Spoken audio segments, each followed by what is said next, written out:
the same game plan it was when you were his age? You had a lot of big fights coming up, but then once you got to around 28, it was like line up, murderers row. Is that what the game plan is with Canelo now?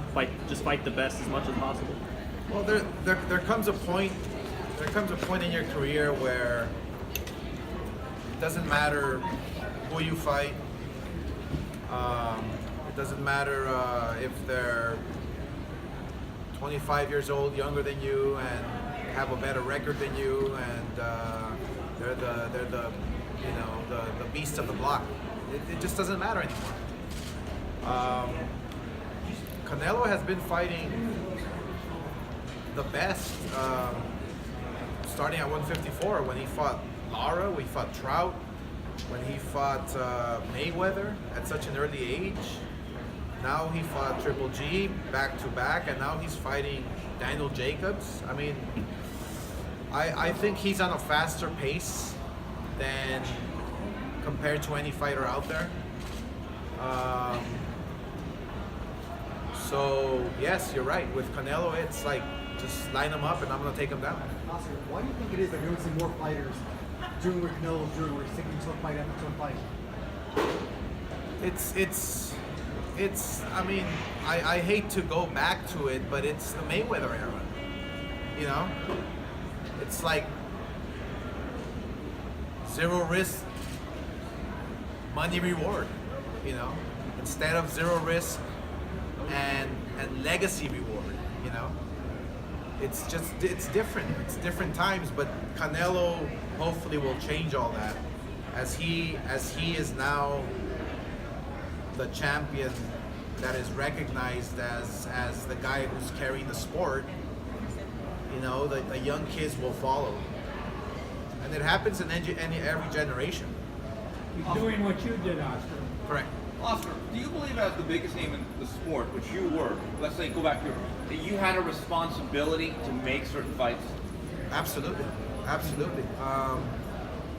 It somewhat has to do with the pressure of the public, but more importantly, it has to do with who you are. You know, if you ask Canelo today, is he afraid to lose? He'll say no. He's not afraid to lose because he understands that difficult fights like these, like Jacobs, like Mayweather that he took a long time ago, the Triple G fights, he understands that anything can happen. You know. Is there a particular fight that you feel as though that the public demand made you take a certain fight? Probably the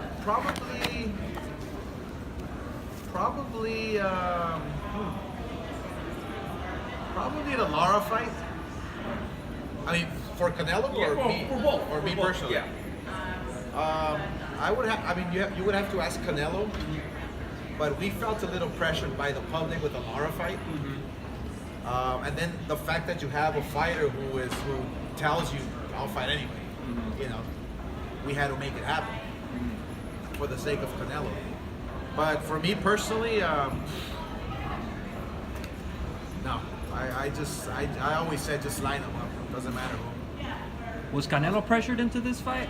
No. Or he actually wanted not it? at all. This is what he wanted. He's in the driver's seat. Canelo has the luxury of just picking his opponents, and thank God, thank Canelo that he's picking the toughest guys. Hey, Oscar, for you, about a year and a half ago, I guess, when Golovkin didn't hesitate at all to really call out you guys for a fight. Now he's kind of sitting on the sidelines, and we're all kind of like waiting to see what his decision will be final.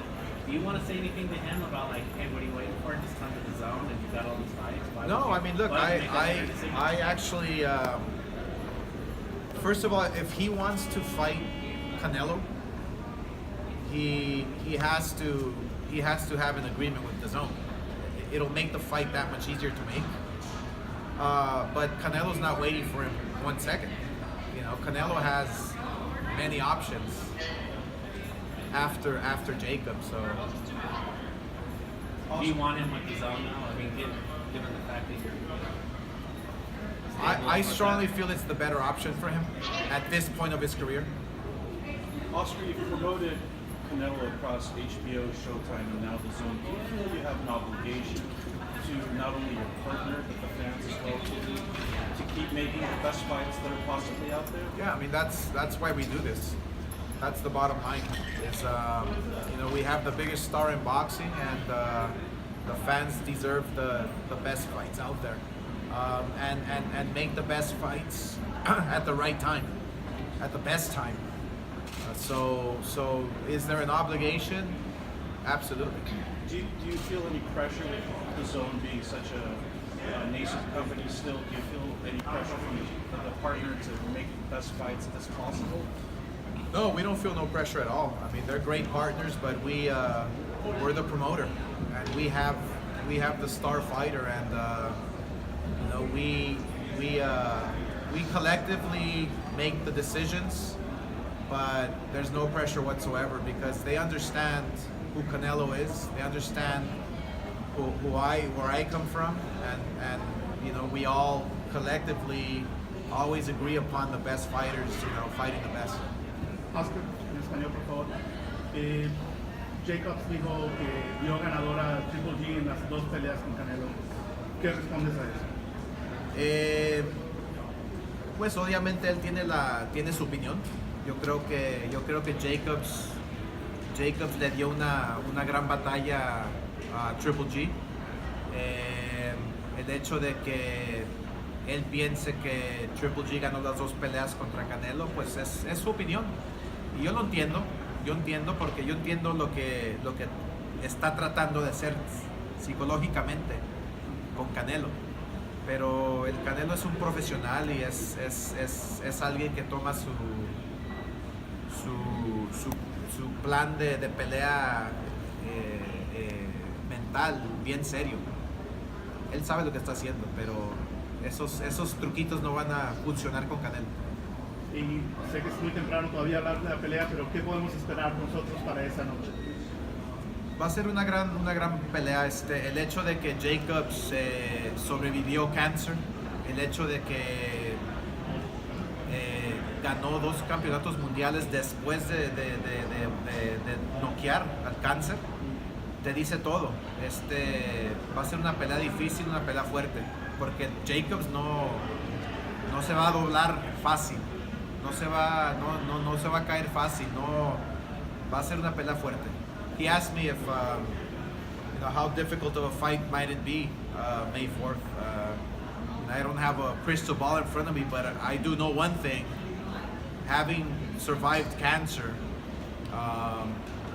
I know for a fact that it's gonna make him a real difficult fight for Canelo that night. It's gonna be a tough fight. I have no clue who's gonna win. Oscar, let's think positive. Let's say Canelo beats Jacob. Moving forward, what do you think is the biggest fight out there after that? After that, I mean, look. Imagine if Canelo wants to. I mean, his whole thing is to unify all the titles, and he's very serious about it. So we have to take that into consideration. And the next guy after that is Demetrius Andrade, I believe, who has the WBO. But what if one day Canelo tells me, you know what, I wanna be the only Mexican to conquer 4 divisions, and he wants to fight Kovalev in light heavyweight. It's a major fight. And then obviously you have Golovkin, the trilogy. I mean, because it's always a trilogy. The third fight is obviously going to decide, or actually it's gonna. If Golovkin wins, it'll be tied. But if Canelo wins, it'll decisively, say who the better champion is. There are many options out there. That's the beauty of Canelo, is that he can fight at 160, 168, and if he's crazy enough, go up to 175. Oscar, you made a couple comments about your old friend Floyd Mayweather. When did I do that? You guys jest all the time. The question is, like, when you actually are talking about a rematch of that 2013, are you serious or are you just having a little fun with Floyd? Oh, there's a lot of money to be made. he wants to, I mean, look, he's retired, but if he wants to come back, there's a lot of money to be made. So the way you should have picked up the phone to make a fight with Ryan, pick up the phone and make a fight with Canelo. Easy as that. Oscar, what if Andre Ward wanted that fight at 175? He'd come out of retirement. Is the Canelo on? Andre Ward retired at what, 168 or 175? 175. Yeah. I mean, imagine Canelo calling out Andre Ward. Don't you think Andre Ward will come back for a Canelo fight? Absolutely.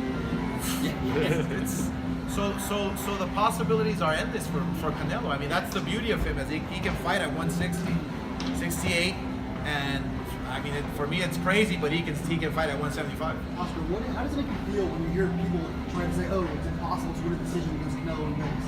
I'm sure you hear that all the time. No, it's nothing's impossible. You just gotta beat the champ. You gotta fight hard. I mean, people. When I fought in Vegas, it was like, oh, it's impossible to beat Oscar in Vegas. I lost 5 times in Vegas. you know what I'm saying? At least 2 of them were robberies. Yeah, two were robberies, but hey, just fight hard, man. You gotta fight hard. Convince. You gotta convince. Beat the champ. With all the platforms